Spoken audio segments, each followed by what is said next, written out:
Ladies and gentlemen, boys and girls, we proudly present our spectacular show of podcast magic and imagination full of Disney wonder, news, and pop culture. It's the Main Street Electrical Podcast with Jenn and David Dollar. Hey, Jen. Hey, Dave. It's the Main Street Electrical Podcast. Welcome back to the Main Street Electrical Podcast. I am Dave, and that is Jen. We are here for another week of fun and magic frivolity to talk about all kinds of fun stuff. And we were kind of chatting this week about, like, what are we going to talk about this week and kind of getting our ducks in a row. And so we're going to talk about going. Are they in a row? Well, the ducks are over there. They're in the back of a police car and they're on fire. That's our ducks. There's no row. My ducks are all over the place. No row. I mean, there's a goose in there somewhere. I think that's a pigeon. I don't know. It's just whatever. It's ridiculous. I got some great news, some great stuff returning this summer, which I didn't even know about until just recently they announced. I mean, they actually cooperated this week in terms of giving an announcement before. They told us before we started recording, which is nice. Don't worry. This afternoon, they're going to drop the dining plan information, and we'll be like, oh, and, you know, like, Jen, last minute recording. And so yeah. Disclaimer, that did not actually happen. So if you hear at the end of the episode, suddenly there's a bit that doesn't sound like it was recorded with the rest of it, that was a tag we inserted in editing. So we'll talk about that. But also, we're going to talk about going on a solo Disney trip. What does it mean to go solo to Disney World? Some people are like, oh, gosh, I would never do that. Other people love doing that idea. So why you should take a solo trip, we'll get to that. And I do want to talk about Buzz Lightyear. We'll talk about the Lightyear movie that just came out. I'll give a quick review of that and whether you should see it or whether you shouldn't see it. And my judgment is not going to be for the reasons you might think. So we'll get to there. But first, Jen, how did you Disney this week? Well, gosh, that is actually a fantastic question. This has actually been 50th anniversary weekend or week for me, planning for my parents. So we did Disney this week, but we're preparing for the grandkids to be up, and by grandkids, not mine. I don't have grandkids. or kids for that matter. So so the niece and nephews coming up. So I made sure all my Disney Plus was up. We marked some things like Chippendales Rescue Rangers. It'll be fun to watch with them. And then I did watch the live stream of Harmonious last night. How was you know what? It was really good. I've heard good reviews. I think I expected it to be something different than what it was. Like, I thought they were just going to like live stream it, like have the camera up and just like watch the show like as if I'm there. No, they had like live musicians and like an orchestra and like different hosts and different performers, and it was really well done. Nice. I've heard on Twitter, on Diz Twitter, which sometimes has good parts to occasionally. Occasionally, it actually said that was the best live stream that Disney has ever done, like the production and everything. So I'm wondering if maybe Disney's like, people don't just like us to put a camera on the show itself and just show it and that's it. So let's do some fun stuff. And so I heard it was great. And so I'm going to try to find the replay of it. And I can't. It's on there. It's not on YouTube yet with Disney Parks. Like it's other. But it's on Disney Plus. Is it on Disney Plus? Okay, no, they still had it. Well, I'll watch it on Disney Plus then. Okay, you just won't be live. Trying to find the YouTube version of it, so I could post it or whatever. But a lot of other Disney sites have it up. But I'll find, and there's actually one that like one guy basically just held his phone up to the TV, so you can see the TV, and like the cat walks through the bottom of it or whatever, and he's like, "Great recording of Harmonious from last night." I'm like, I don't want to watch a TV on my screen to watch a TV. That's just weird. Yeah, that's weird, but whatever. Like exactly. Editing break. Do we talk about the sign up for the princess, Jen? I was going to mention that as my Disney this week. I can talk about it without you saying you signed up at all. Yeah. If you want me to, okay. Yeah, that's fine. Okay, good deal. All right. Sorry, Heather. So for me, I Disneyed by signing up for the Princess Marathon. Run Disney Princess Marathon, my first Run Disney event. Now, I've done Run Disney virtual. I did it last summer. I got the cool Lion King medal. I was going to do it. I know we talked about it on the show several months ago. I was going to do it for this summer. I was like, yeah, 5K, that's right. maybe a 10K. First of all, those things are expensive. They are. They're not cheap. Expensive. Like it would have been $200. Brady and I have done several. Yeah, it's crazy. They're not cheap. And so I was going to do the virtual races this summer, but the only thing left is the whole package. It's like $150 for all of them. Not doing that. And so I'm like, well, let me go ahead and sign up for the one for the Princess Marathon.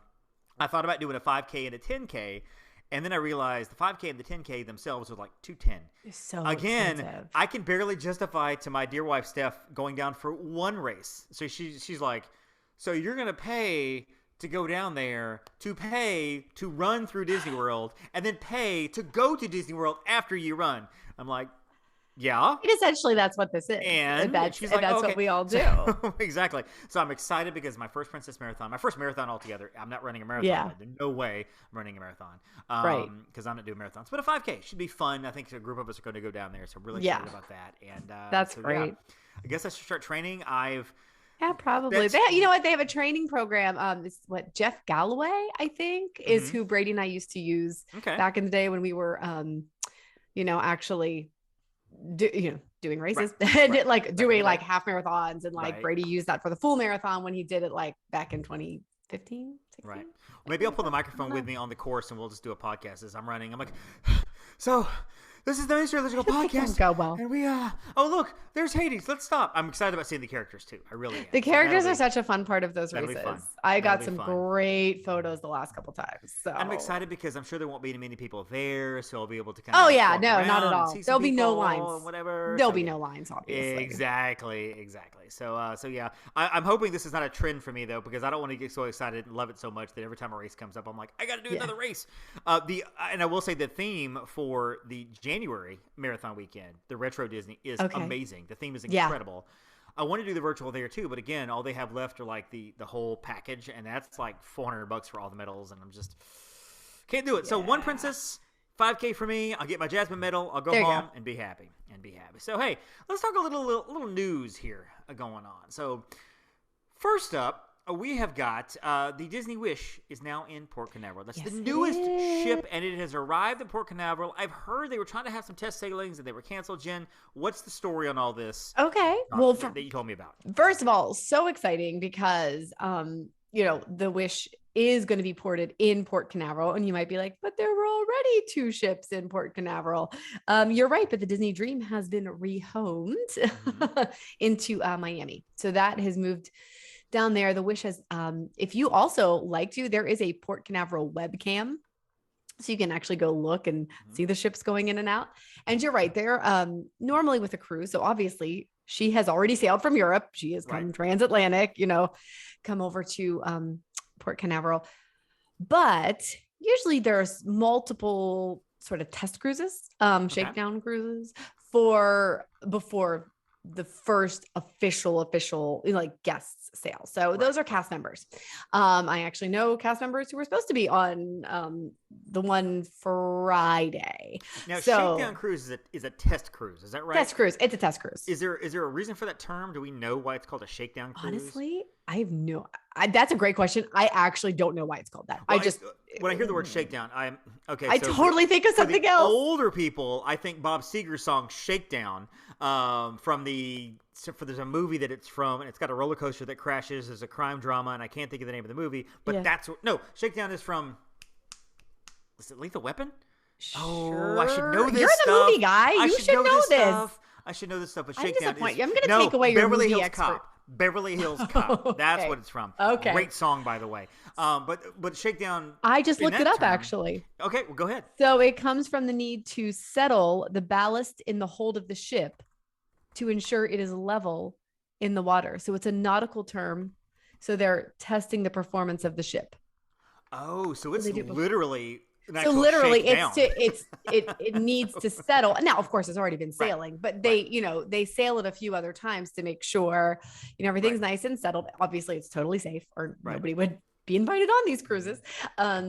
So yeah, the first 2 have been canceled, and I'm guessing they're still doing finishing touches on the inside of the ship. I mean, everything, it's not like there's stuff isn't done, but I'm assuming that that's what this is. They haven't said officially. Now there are still other ones that are planned for next week.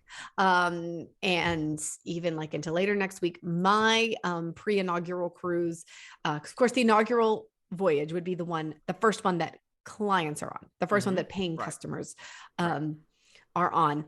There are usually like christening cruises and pre-inaugural cruises and different things. Again, part of the shakedown process.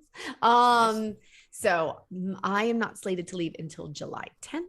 Okay. So fun. I'm not worried. Yeah, you take your microphone because we're gonna try to get you on the ship. I think Heather and I talked about. I don't know about the Wi-Fi there. Try to get you. You're loaded. You can pay for it.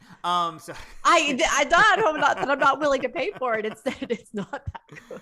Okay, so when I hear the term shakedown, the common phrase means to put pressure on to find out truth or to find something out. So I guess that makes sense for the ship because you're kind of putting it through its paces, putting it through a test, putting quote unquote pressure on it in order to make sure that all the problems arise so they can fix it before you have clients on there. Yeah. It is a great song by Bob Seger and the Silver Bullet Band. I was going to say there is also Beverly Hills Cop 2, by the way, from 1988. So, and there also is a movie with Peter Weller called Shakedown and Sam Elliott. So there we go. There's our 80s lingo. There's a song called Shakedown from a different movie, different than the actual movie called Shakedown. So go figure. That's crazy. It's very, very crazy. Don't know why they went on that tangent.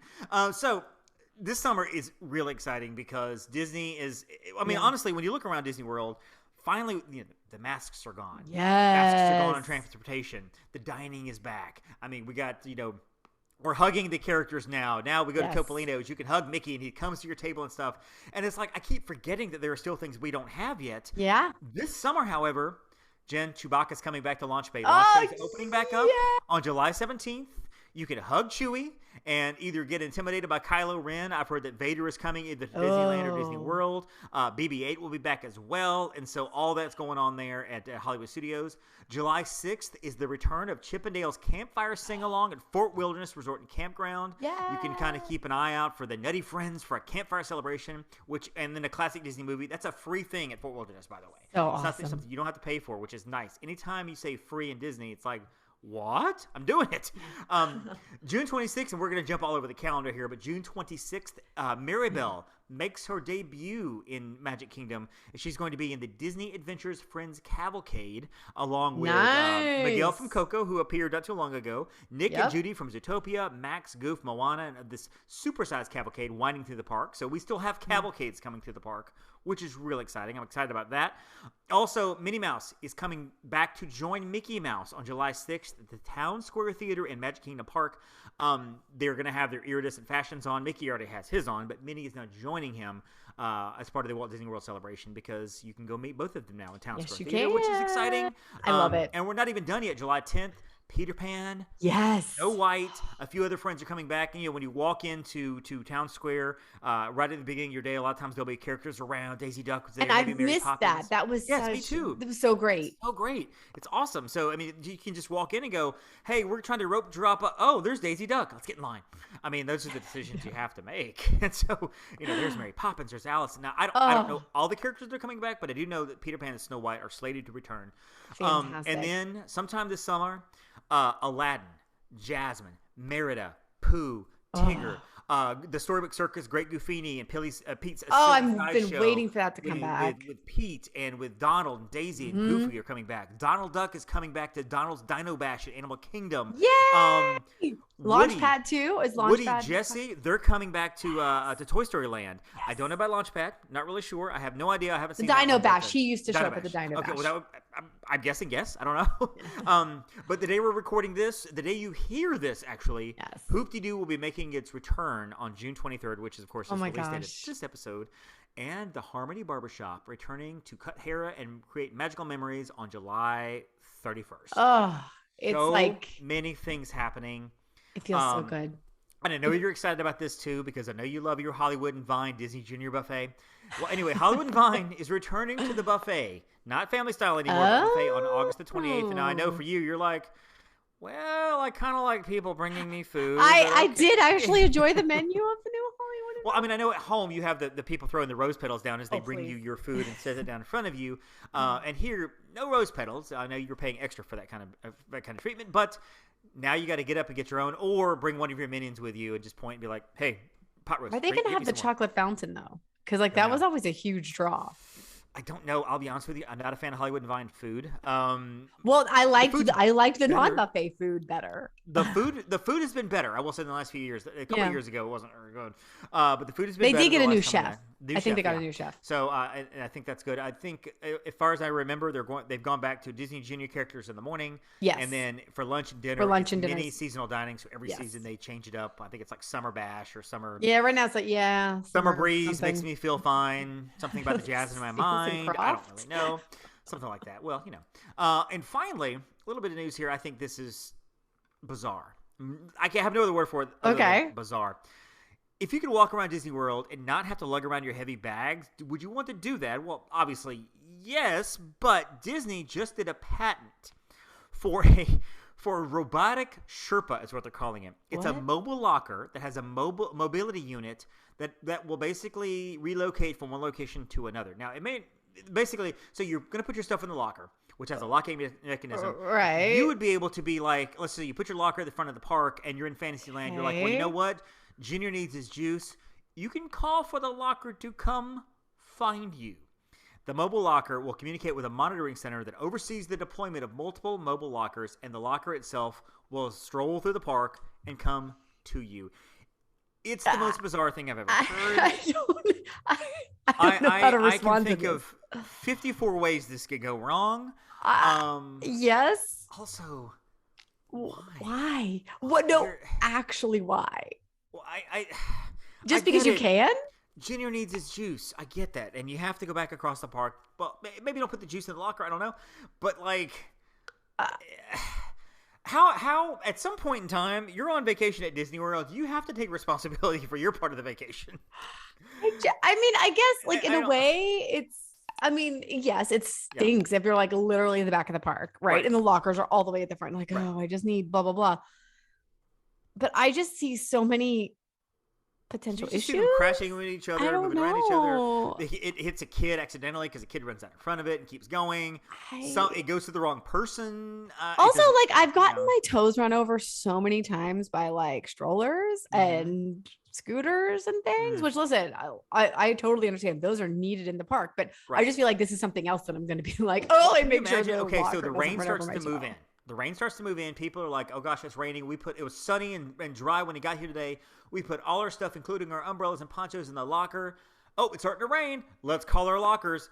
75 lockers strolling through the park all at once to come to find. That's just bizarre. Invasion of the lockers. Don't do it. Don't do it. You know what? Let's give it the benefit of the doubt. Maybe it's cool. Maybe I'm sure it's cool. I'm sure it's great, cool. But it's But honestly, if I'm I just travel with a mini backpack. It's not that heavy. If I'm with Upon a Star, Kyla would just send me back to wherever I need to go. Essentially, you are the Upon a Star Sherpa. I am the Upon a Star Sherpa, pretty much. Yeah, essentially that's what this is. Don't belong to me. It's like, here, hold this. Okay, that's what I'm here for. We're not sorry. Also. Yeah, exactly. No, nor should you be. So we're going to talk today a little bit about being solo in the park. But before we get there, I do want to give a movie review to the movie Lightyear. Now, Jen, you have not seen this movie, correct? I have not. I just haven't had. You haven't seen a movie in however weeks and weeks and months, and so I've seen it. I saw Downton Abbey. Now, how was that? Amazing. Oh, I'm sure it was. So I cried. Lightyear released to the theaters this weekend, and depending on who you talk to, you will hear everything from it's a complete box office flop to it had moderate returns at the box office to it's a fantastic movie to it's a Disney woke film that nobody likes. I'm going to tell you the truth is somewhere in the middle of all of that. Okay, so starting out, there are three components to this review, and it's really sad that we're at a point in our history, in our country, in our political atmosphere, where you have to give disclaimers on giving a movie review to a Pixar film. But here's where we are. Let me say up front that Jen and I both have our own personal beliefs about a lot of things. Some that you probably would be like, oh, yeah, I figured that. And others you'd be like, oh, I'm a little surprised you'd say that. I'm not going to dive into all that. But I will say this. There are three components to this movie review. Number one, the scene that everybody's talking about. The people are like, oh, my gosh, Disney, blah, blah, blah, blah, blah. We'll talk about that in a second.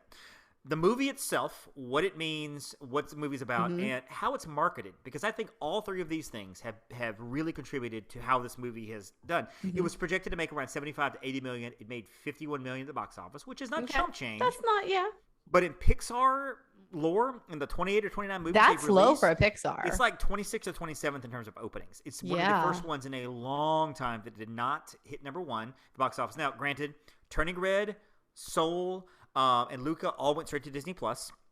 Which honestly, Soul should have been a theatrical release. That was just brilliant. Onward was actually at the theater for about a week when everything shut down, so it really had no chance to get going. So they put it on Disney. That's Plus right. So really, cute. it's a good movie. Yeah, we watched that on Disney Plus. Those 4 films really had no shot at theatrical releases, but this released on par with like Cars 3 and just ahead of The Good Dinosaur in terms of box office receipts. So Lightyear is basically the story of, it opens up with a screenshot that tells you in 1995, Andy from Toy Story got a Toy Story figure, got Buzz Lightyear for his birthday based on a movie that he saw. This is that movie. This is the marketing aspect of it, because a lot of people was thinking, a lot of people were confused. This is the Buzz Lightyear. This is the actual astronaut. Well, no, it's actually, quote unquote, the movie that Andy saw, which of course now you're like, okay, are we watching the 1995 movie? Are we watching the modern day movie? Because Toy Story itself is timeless, but at the same time it's not. It did take place in 1995. So there's some of that, and I think that has not been very clear, and I think a lot of people have been confused about that. And of course, there is the whole, there are people really upset that Tim Allen is not the voice of Buzz Lightyear. I'm not upset by that because Tim Allen was the toy. Right. And Chris Evans is the actual character, Buzz. the actual Buzz. It's like the same as you go into Walmart and getting a Woody doll. Well, Tom Hanks is actually not the voice of that Woody doll. Somebody else does that. Tom Hanks was the character in the movie, which is a doll, but still, and there's another voice in there. So there's a difference if you kind of lay that out. The second thing to the movie itself is people are talking about, there's the way around this, people are talking about the same-sex kiss in the movie. Some people are very upset about it. Other people are not upset, and they're actually upset that other people are upset. And typically I've found that there are actually, when it comes to things like this, there are more people upset about people being upset than there are actually people being upset, if that makes any sense. I've heard I think my brain just far bends. more I'm not things sure where we're online at there. about people like, I can't believe you guys would be upset about this, than I actually heard people go, well, I'm upset about this. The movie, I'm not going to give many spoilers, but the movie opens up with Buzz and his, I want to say her character is Alicia. They're compatriots, they're best friends, they're co-pilots together on the ship. They land on this planet, which turns out to be a hostile planet. In trying to escape, they damage their ship. They get away, they're able to get off the ship safely with other astronauts on the ship, but they can't leave the planet. So they start a new life there. They start a whole new colony there. But Buzz is, of course, racked with guilt because it was his mistake that caused the ship to stay there. So he is trying to get the hyperspace. To get the ship into hyperspace, he's trying to do test runs. Well, again, I don't want to spoil much of it, but in order to go through hyperspace testing, every time he does this, it's only minutes for him, but 4 years passes for the people on the planet.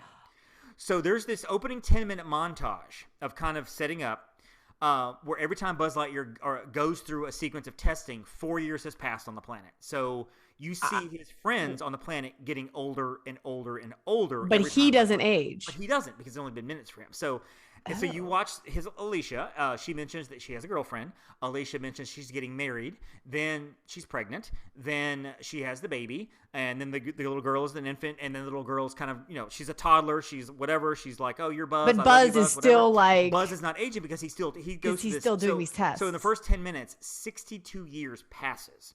And at this time... because we have to set up the granddaughter, played by Keke Palmer. At this time, she is now an astronaut on her own because she has grown up. Alicia has now gotten older and older into a grandmother, and she passes away.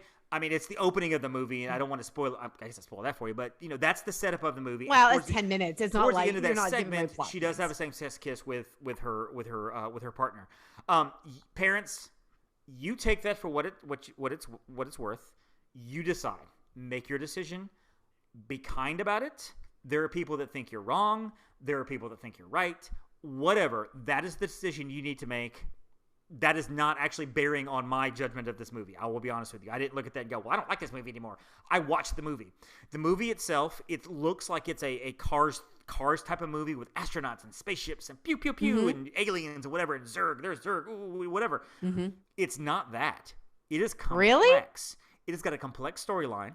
It's like on par with something like Ratatouille or Soul or something, where it's more than just aliens and astronauts and good guys and bad guys. So, there's a whole Like, would little kids be able to track with what's happening? Sort of the action, yes. But I was thinking to myself as I was watching it, I told my wife Stephanie, I'm like, if I were 5 or 6 years old, there are long stretches of this movie I would be bored because in exposition and explaining what's going on, there's no action. And for me, who's obviously older than 5, at least physically, maybe not mentally, but I understand the story as it's passing. But if I'm 5 or 6 years old, I might be bored by some of this because there's a setup. They have to explain the hyperspace. They have to explain what happens. They get into what Zurg's origins and where Zurg came from, which itself is almost like a complex of like, okay, so that happened, and then this happened. Okay, and you're kind of piecing it together.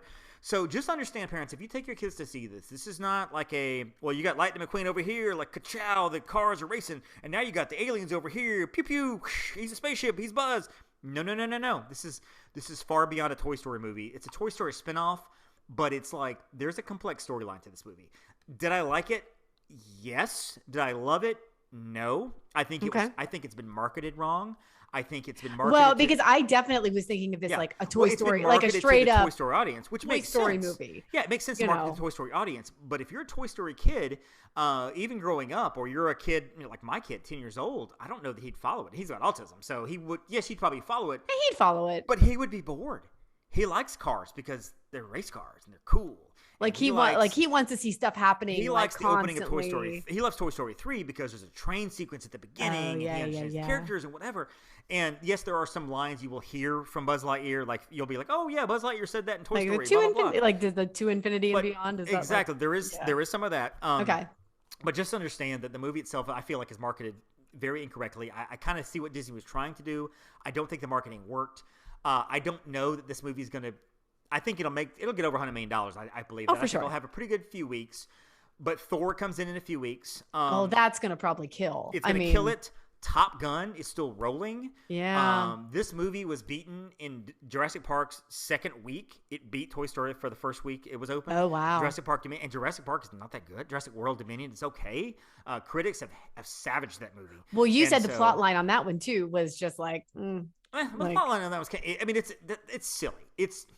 Honestly, if you're 5, though, it's easier to follow.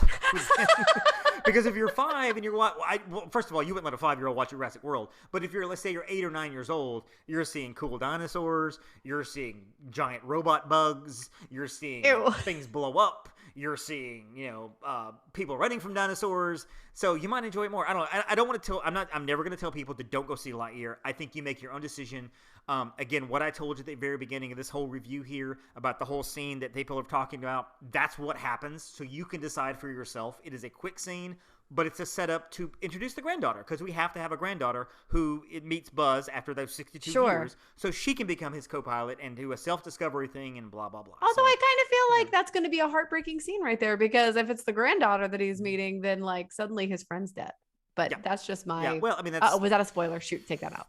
It is what it is. I mean, it's so and the co-characters, the sub-characters are fun too. His little team and everything. There's some jokes in there. Socks the cat is hilarious. He's kind of the comic relief of the thing. He's a robot cat. I think it's the best part of the movie. Socks kind of steals the movie. Just some of the lines Socks has. I think it's great. And Socks is the humor that I was hoping for the whole movie because sometimes Socks is the funniest part of what you're watching. And so, yeah, it's a good movie. It's not a great movie. I would give it 3 out of 5 stars, maybe 3.5 if you consider the animation is gorgeous. It's Pixar. The animation is absolutely gorgeous. Sure. Well, it looks so in the previous. Watching the animation from Toy Story, the people, and even like Bug's Life, Toy Story 2, to the animation now, this one, or maybe Turning Red or Luca, whatever, it's just remarkable. And so, yeah, just the animation difference there. But yeah, so there you go. There's your review on Lightyear, and take it for what it's worth. So now, let's talk a little bit about Solo. Now, not the Star Wars Solo, not Han Solo. Okay. Disney Solo. Solo trips to like Disney. A Solo cup? Like a Solo cup, exactly. Disney Solo cup. I lift my wallet up. Jenn, have you taken a solo trip? Have you gone to Disney World by yourself? Yeah, so I have spent time in Disney by myself. Yes. And, typically pre or post events, that I'm down there for, and Brady stays home to work and I go to work, but I go to work going to Disney and I'm not sad. So yes, I have done solo park days. Solo park days. I've done the same thing. Now, I'm guessing you've stayed overnight in a hotel. Oh, yes. resort. Oh, Okay. yeah. I've stayed overnight, the Yeah. whole 9 yards. I've done the same thing. A lot of times it is the beginning or the end of an event, or I go down there for the event by myself and I'm on property. I went a couple of years ago, my first time to both Universal parks. I was actually on property at Pop Century. And I had to go to the Contemporary for the event. So I would walk by the Magic Kingdom, watching the fireworks as I'm going to dinner at the event at the Contemporary, not going into the Magic Kingdom because I didn't have a ticket. And I'm like, I miss you, Haunted Mansion. Bye. And then, of course, I'm getting on a bus to go to Universal, which is very strange. But yes, I've done solo trips as well. So let's talk a little bit about solo trips and why. First of all, Jen, why as an adult, as a married adult, would you personally take a solo trip? Let's just say that Brady was gone for a week or two and you had nothing to do. You always have something to do, but you're like, you know what? I could head down to the parks for a couple of days, 2 or 3 nights, do some stuff, whatever. Why would you want to do that? What purpose would you want to go by yourself to Disney World? I mean, Disney is my happy place. So, and that it's a place where I know I've got everything right in this little, what is it, 40 square miles, 45 square miles, right? Yep. Area. I've got transportation taken care of for me. I don't have to worry about it. You know, obviously as a female, there's always a bit of a safety concern. Not that you're not safe other places. Listen, nowhere. We always say this. You can't guarantee safety anywhere. Right. But it's true. But in terms of just, it's easy. I'm not worried about like, oh, I've got to take this. You know, and listen, I'll take taxis, I'll take Ubers, there's all the safety features, but it's just easy. Especially if I'm like the Grand Floridian, I could just take the monorail to get to Epcot and Magic Kingdom, do my thing. I've got a ton of eateries there. And then I do what I want to do that day. And Brady and I are normally on the same page, right? But when I'm by myself, like, do I feel like doing this? All right, well, I'm going to eat here. Well, I'm going to do a single rider line here. Let's break that down a little bit too. And I think safety is a great place to start with that because, and I'm a guy. And so safety for me, yes, it's important, but it's not as important as a pretty lady like yourself. Walking, you know, from the, let's say late at night when most of the crowd is gone, you stayed around for the goodnight kiss at the castle, the actual fireworks thing, not an actual goodnight kiss because you're by yourself, right? And so, because that's just weird. So you're walking and maybe there are a lot of people around or whatever, you know, for me, I don't have a second thought to it. You know, if I'm walking to the Grand Floridian by myself, I mean, I wouldn't be. You would be, not me. But, you know, it's not a second thought for me. But you kind of have to be a little more prepared. Again, not that safety is a massive issue at Disney because you feel safe, but at the same time, a little on guard, whatever. But like you're always vigilant. Like I would feel safer there than if I were walking, let's just say, from SeaWorld to a hotel. Or I was at Universal walking from the parks to Dockside, which you have to do that crosswalk across the interstate. As a guy, first of all, you would Uber. I would be furious at you if you like, yeah, I walked from the parks over to Dockside by myself, and it was 9:30 at night. I would be like, Jen, what the crap are you doing? I would be so mad at you. I would not do that. Well, I would definitely Dockside first of all. So there's so much wrong. Oh, there we go. So there's just so much there wrong with this scenario that doesn't even exist. But even I would be like kind of looking at my shoulder a little bit, just kind of be aware of my surroundings. At Disney, I would just meander to Grand Floridian, and they'd be like. I would just be able to oodle all day all the way around or whatever. So not that big of a deal. Obviously, keep safe, but you know, safety is not that big of an issue. I think another thing that's great to talk about is pace because you're not with anybody, and now you control how fast you go. Exactly. Do you want to get up early in the morning, or do you want to sleep in? Do you want to go to the parks late until it's closing? Yep. Do you want to leave early? Do you want to leave the parks to go to eat something? Go get a drink from one of the bars at Temporary or Polynesian. I'm thinking Magic Kingdom, of course, but go get a drink or something. Or you're like, you know what? I'm staying in the parks all day. It's now your decision. Or do you want to go to Disney Springs? Do you want to go shopping? Hey, I want to hit up World of Disney. I want to go see the Orange Bird merch, you know? Right. Well, and I think this is really a big deal too, especially for me, like in Universal, because the people I go to Universal with a lot of times don't necessarily want to be at Universal all the time or most of the day, quasi-producer Heather, or at all. And so the people that, you know, if I'm with a group or whatever, a lot of times we have Disney on the brain. When I go to Universal, which I love solo Universal trips because I can zip through. You can get massive stuff done. No inclination of being with somebody who's like, you know, I don't really want to ride the roller coaster. What if let's do this? Let's do Jimmy Fallon instead. I don't want to ride Jimmy Fallon. I want to do Rip Ride Rocket. And so there's no, and same thing at Disney World. I mean, if I want to ride Space Mountain and I'm with somebody who doesn't want to ride Space Mountain. well, yes, that's great, but now I have to keep up with them, or they're like, Yeah. well, you go do that. I'm going to go to Country Bear Jamboree. Well, I also want to see Country Bear Jamboree. So now we got to coordinate that time schedule. We got to figure out, well, let's both see that. Okay, so what are you going to do? You're going to do Astro Orbiter? Yep. You do that. I'll do this. I get off Space Mountain. I'm waiting for you to come off Astro Orbiter. It's a whole thing. Yeah. Whereas by yourself, it's great. And what the rides have that I think by yourself you can do, Jen, that makes it so much easier for all the attractions. Like what? Like the single rider? Or even exactly. if you're not single rider, a lot of times they'll be like, is there already one? And like, you might be halfway back the line. You're like, I'm a single. Like sometimes like you just catch a cast member's eye and you're like, and they'll be like, and they bring you up because they just had a party of 3 or whatever, even if it doesn't have a single rider line. Yep, exactly. I think the single rider, or just doing it by yourself again, they will call out, we need 2, we need 1, blah blah blah. You raise your hand. Or we need 3, we need. Well, usually it's 2 or 1, but exactly. Also, when things happen, you now have the power to make your own decisions. Let's just say it rains, it rolls in there, and you left all your stuff back in the room. You don't have the moving locker coming to you just right now, so it's raining. So now, Jen, by yourself, what can you do? Whatever you want, really. Really, whatever I want. Yeah, I can go hang out in a shop. I can duck in and grab a bite to eat. I can be like, yeah, I'm just going to sit here in creation shop and study this backpack forever because I do not want to walk out and melt in the rain. But it doesn't rain in Epcot. Just letting you know. For me, it doesn't. So it's always sunny. It doesn't. So it's good. It's always sunny. Yeah. In World Showcase. So it was amazing. I will say this was not single rider for any of us, but we did this a couple of weeks ago. We were all at Epcot for the day, and it rained. It sprinkled us as we were coming off Guardians. Yep. It didn't rain for a while. We went, and it had a 2-hour lunch at San Angelo Inn, which we had a great time. The group of us did. It rained hardcore while we were inside. We came out. The sun was out. It was perfect. Beautiful the rest of the night. Perfect. And it was like 78 degrees. It was perfect. It was actually not even, because it had been blistering hot, but after the rain, it was still humid, but it was not as bad as what it had been. And also, speaking of St. Angel, dining is good too, because it's a lot easier to find reservations for one person than it is for 2 or 3 or 5 or 6. And last minute reservations. Last minute reservations, you can walk up and say, hey, or you know what? A lot of times you can like, you know what? I'm by myself. I'll eat at the bar. I'm fine eating at the bar at this place. Oh yeah. There's some great places that will, like, if you're okay with bar seating. Yeah. Now, are there places, Jen, that you would go that maybe you wouldn't go? And maybe Brady is kind of a bad example because he kind of will follow along with you. But are there places that you think, you know what, I would go here by myself because most people don't want to go here. So I'll go there. Are there places like that for you?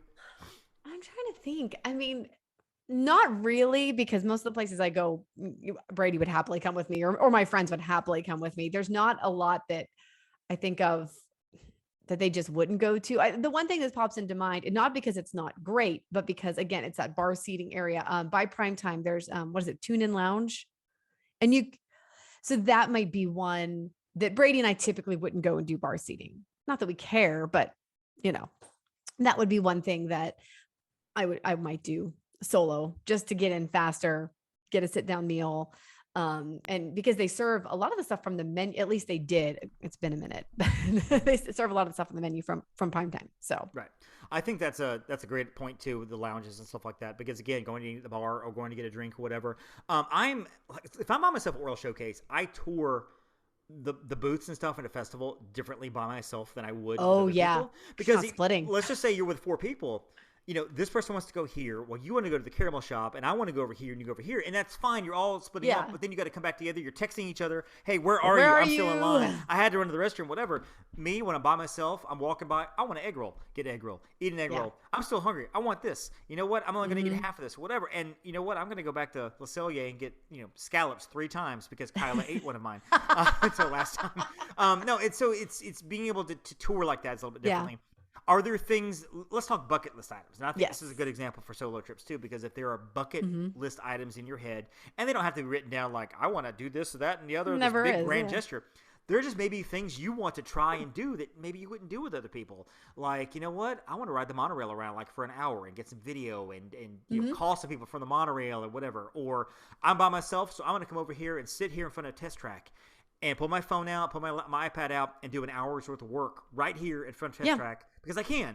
100%. Are there things that you do, not related even to dining, that you wouldn't do with other people, or if you have to keep up with other people? Stuff. Well, you mentioned working. If I am by myself, I 1000% will. I'll even like go back to the room. I set up like a little desk right in front of the window so I can look out and I can see. Listen, one year I literally did free dining. Now I wasn't by myself. I sent Brady to the parks. Right. Free dining had dropped. Guys, that is not a thing right now. There's not even a dining plan. So Nope. this was a few years ago. I sat there and modified reservations until like 1 p.m. And then I met up with Brady in the park. So he did solo Disney, doing whatever he wanted to do. Again, he does a lot of single riders, you know, like he wants this snack. He wants to ride the People Mover 3 times. Listen, I'll ride the People Mover 3 times too. Ride the train 3 times. Right. Yeah, I will definitely do that. And you know, the other thing is, what if you just want to go back and go to the pool and think, I'm going to hit this later on tonight, whenever the crowds have settled, you know, kids are in bed, whatever, there's late hours in Magic Kingdom. I'm going to go later on tonight. That's something else I'll do. Just kind of. Yeah, I think that's a good point. Is just being able to go back to the room, back to the resort. A lot of times too, if or I'm take with a nap. People, take a nap. If I'm with people and let's just say my feet hurt or I get tired or I kind of have a little cramp or whatever, then I feel bad slowing everybody down. I do. I feel bad because you're like, all right, guys, just go ahead. And they feel bad leaving me. Right. Unless you're Kyla or Heather, they're like, see you. But otherwise, they feel bad leaving, you know, and then you're sitting there going, okay, I'll catch up with you guys. Now you got to catch up with it. If you're solo, you know, my foot's sore. I'm going to come over here and get a milkshake, and I'm just going to sit and just relax. I've been here for 2 hours on this bench. Well, that's okay because I'm by myself. I mean, it really is just so much easier. It's easier getting lightning lanes by yourself for one person. You're keeping up with yourself. Another thing, too, to think about is pictures. Don't be afraid to get a day-long memory maker for the day or even for your trip. If you're there for a couple of days, spend that $160 if you want, because travel agents, we feel an obligation to get as much content as possible for pictures, for video, for posting and things like that. It's a great time to do that when you're by yourself. Absolutely. And you know what? I have solo clients. I have a couple of, not a couple of people who travel solo, because you can't travel solo and as a couple at the same time. So, but one in particular, and she just went, and she'll go for like 10 days all by herself. She has a great time because she does, like, she meets up occasionally with like maybe friends who live in the area, but she gets those memory maker photos and they're fantastic. Like she's holding the balloon. She's got a little Pascal in her hand. And like this year, she also went to Discovery Cove and got photos with a dolphin. And then she also, it's just, she is like living her best life. Like her husband is not a huge fan of theme parks. And so she's like, I'm just going. She's like, I'm going to have fun. And she does. And when I'm with, let's just say with my family, with my wife, Steph, or my kid or whatever, and we walk by the Haunted Mansion, the gray skies are up, I'll take 1 or 2 pictures. Oh, great picture. This is awesome. If I'm by myself, I might stand there for 20 minutes. Oh, yeah. Getting just the right shot. Oh, look at that cloud cover. Okay, I'm going to stand here for 3 minutes till that cloud cover comes. Oh, that's perfect. Because I'm now at my own pace. I get the pictures I want. Cast member may take a picture of me doing something or whatever because I'm by myself, which is awesome. Also, if you are somebody like me who loves Aladdin's Magic Carpet versus somebody like Jenn who hates Magic Carpet. God. Let's say Jenn and I are walking together through the parks, and I'm like, Jenn, let's ride the Magic Carpet. And Jenn's like, no, I'm not riding that piece of crap ride. No, I'm not. No, Jenn, we can do it. Lies. If I'm by myself, Jenn, I can ride the ride multiple lies. times. I can call her good friend Marcy and say, guess where I am? Great, I'm on Magic Carpet, you know, whereas Jenn would never do that. So you know, the point is that you can ride the rides you want to ride. If you have an affinity for Winnie the Pooh ride it 2 or 3 times in a row. If it's an attraction like Astro Orbiter, usually we never ride this because that's a ride that most people in my group don't want to wait on because the waiting for that ride is obnoxious. It is obnoxious. I'm by myself. I might just ride it because now I'm in control of the corral. I'm in control of how long I want to wait. And if I'm waiting too long, I can just leave. And so you can ride the rides you want to ride. Sorry, that queue is, I'm just going to go back to that queue is really obnoxious. Like now I'm thinking about it. So anyway. Queue's terrible. 2 more things. Number 1, you can splurge on a special event. Yeah. You might not want to spend $300 or $400 for your family to go do something together. But you know what? I don't mind spending $88 on a special event, a fireworks or whatever. And I'm off the top of my head, just throwing out a number. Sure. But, you know, $98 probably. $98 for just me to go on the fireworks dining package, or go on a little, you know, maritime cruise or whatever. Something that I wouldn't do with the whole family. Now my family might get mad at me because I'm doing it without them. But then I'll be like, okay, honey, well then you can go and spend the money yourself. And like. My wife, Steph, is looking at taking a girls trip for the weekend to Disney World in the fall. She and a girlfriend of hers. our whole family going down probably would not spend the money on the Halloween party. That's $350, $400 for just the three of us that's to a go. lot. But she'll drop $120 just for herself to go to the party by herself. So do that. And finally, lodging. And this is where you and I come to pass. We part ways. We have an impasse. Again, going back to my lovely wife, Steph, you have now ruined her because she is, as I've said, she will not put her feet down on anything less than a moderate carpet, and deluxe is even better. I'm so proud. We actually had a discussion this morning on Wilderness Lodge for our spring break trip next year. We just couldn't pull the trigger because it's like $1,500 more than the room we were going to get, so we ended up getting French Quarter because I even mentioned Pop Century, and I'm like, well, Pop is available, and she's like, no. I'm like, well, Pop, no. But if we, no, we're not. I didn't get this ready 2 years ago for us to stay at Pop Century again. No. So we're at French Quarter, but if I'm by myself, I'll do All-Star movies. I don't mind. I don't mind because it's just me. I don't mind. I can sleep I noticed anywhere. you're not saying All-Star Sports. No, because they haven't refurbished it yet. Even I have standards. But guess what? If I go online, I'm like, All-Star Sports is the only thing available for these 3 nights, and I can stay there for, I can stay there for a few $100 and be done. Sure, I'll do it. And I've done that before with All-Star Sports pre-COVID. I would just go and stay 2 nights at All-Star Sports. It's just me. I don't care because I can take a quick shower or whatever. You, however, by yourself, you're like, oh, the only thing available is All-Star Sports. What does the Grand Palace look like? How about the Swan or Dolphin? The Waldorf Astoria? Okay, well, you know what? I'm in Kissimmee, but I'm at the Hilton, so it's okay. No. I will say the one thing that I do whenever I am solo, I spread out my stuff all over the bathroom. I mean, the bathroom counter, I don't have to save half of it for Brady. So I'm like, my makeup's over here. My other toiletries are over here. I've got my whole little setup. Well, if you have a queen bed, the queen beds, do you use that other bed for staging to put all your clothes? Yeah, 100%. I do the same thing. I mean, like, I don't even touch the dressers. I'm like, there's my pile of dirty clothes over here in the corner on the floor. Oh, yeah. Here's the clothes I'm wearing. That's my outfit for tomorrow. That's my outfit for Tuesday. And just, it's totally fair. It's totally. My pins, it's because it's for staging. I don't need it. And so, I'm like, maid service come in, make my bed. That's great. Do not touch the other bed. I got everything just like I want it. Don't mess with it because I know what's going on there. So. Yeah. So any other tips for solo, any other thoughts on going solo trips and why people should take one? Oh, I mean, why they should take one? I guess it's also cheaper, by the way. I mean, it is cheaper. It's also a lot cheaper. Yeah, because I mean, you're only paying for one ticket or whatever. Yep. I think more so than like why you should. It's like, there's no reason why you shouldn't. Good point. Like, if you are, especially now, granted, if you're somebody who's maybe not super comfortable flying on their own or whatever, and that's something you'll have to, go through and make sure that you're okay doing that. But, I like the Orlando airport. It's an easily navigable airport, in my opinion, so, and then you have the option to get picked up. Like, usually I'll have my solos do like private transportation. That way someone's greeting you right there. You're going to get where you're going. We have like our trusted people, and there's really no reason to not, because you can have a great time. I mean, how many of us are like doing this anyway? What are you going to be doing? You're going to be on your phone. You're going to be on your phone anyway. To be on your phone, doing some fun, and that's a good point too. And I'm glad you said that about MCO, about Orlando Airport. It is laid out so easy. You come off the airplane, you catch a tram to the main terminal. The tram goes one way, so there's no one way. You cannot tram. Get lost. If you stay on the tram, you're going to come back to where you got off on. But otherwise, you get in the tram. When the door opens, you get off the tram. Yep. Easy. No stops. It's just right there. So you get out and you walk into this main concourse, and you have 2 options: go to baggage claim, get my bags. And then come back up and go to the other side, or just go to the other side. But whether you check bags or not, your transportation is going to be an A or B side. Obviously, we as your agents will let you know, or you can figure it out. But it's a straight shot across the concourse. You need to go down that escalator or this escalator, and you're done. It really is just that simple. It's easily laid out. For solo travelers. Now, is there any reason you would tell somebody that maybe they shouldn't do a solo trip?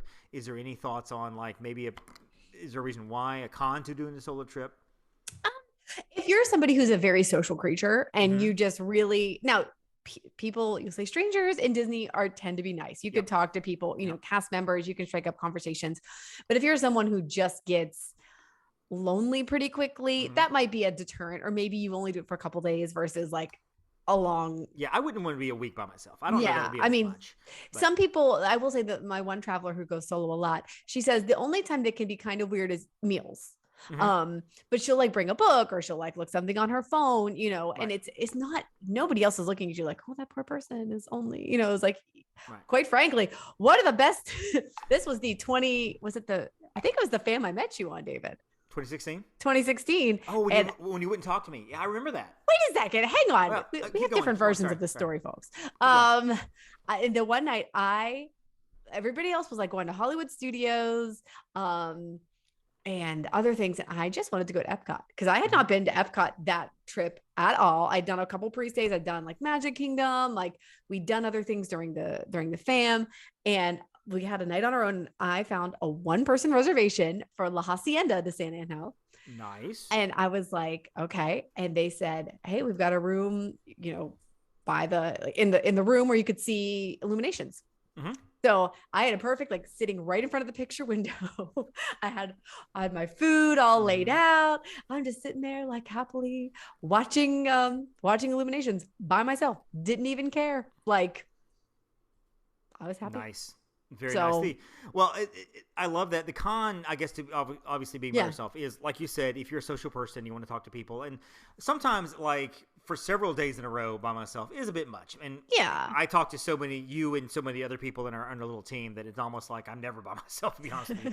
I'm always like one video away to be, hey, what's going on, guys? But yeah, there is that little anticipation of like, well, I'm by myself and I'm eating. And I don't mind eating by myself. I have no problem don't eating care, by myself. yeah. Oh, but after 3 or 4 days, you're like, you know, I wouldn't mind having somebody sitting here talk to me. The other thing is, you know, if you want to get a good place for fireworks, once you're settled, you kind of have to stay because it's not like you can just leave your stuff and go to the bathroom.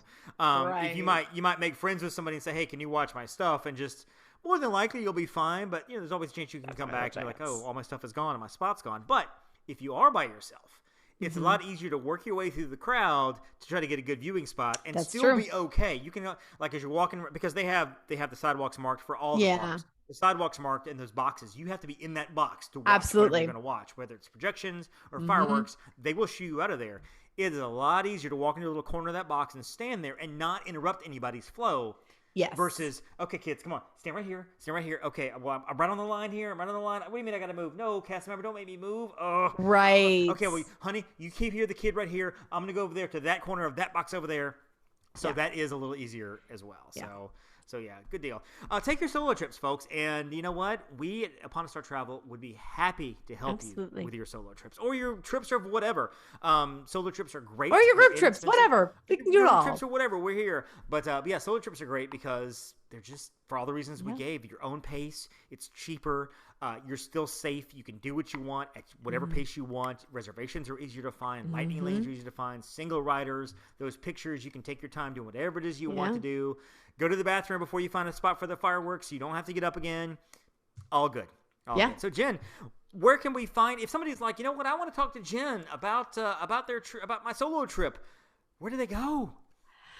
Oh gosh. So you can find me at Upon a Star Jenn on all the social platforms. And then at Jenn_Novotny is my personal Instagram that I post on as well. So yeah. And then don't forget at Upon a Star Travel on all the social platforms for just kind of general stuff with Upon a Star. Nice. Find me at the Magic on $1 on Instagram. Find me at Magic on $1 and Disney on $1 on Facebook. And of course, you can find us at uponastartravel.com. That's the website. Go there. You can pick your favorite agent or just choose one. You can pick all kinds of fun stuff. You can see all the stuff there that we have up there. And of course, find this show at the MSE Podcast. That is the phrase that pays in pixie dust, magic, and love. Go to .com. That's our website. Go to @Gmail. That is our email address. And I do hear from you, some of you guys from time to time. Also, kudos to the gentleman that spotted and heard and met quasi-producer Heather in one of the rides at Disney World a couple weeks ago. The Magic Kingdom, who turned around and was like, are you Heather? I listened to Jenn and Dave and you guys, and I love you guys.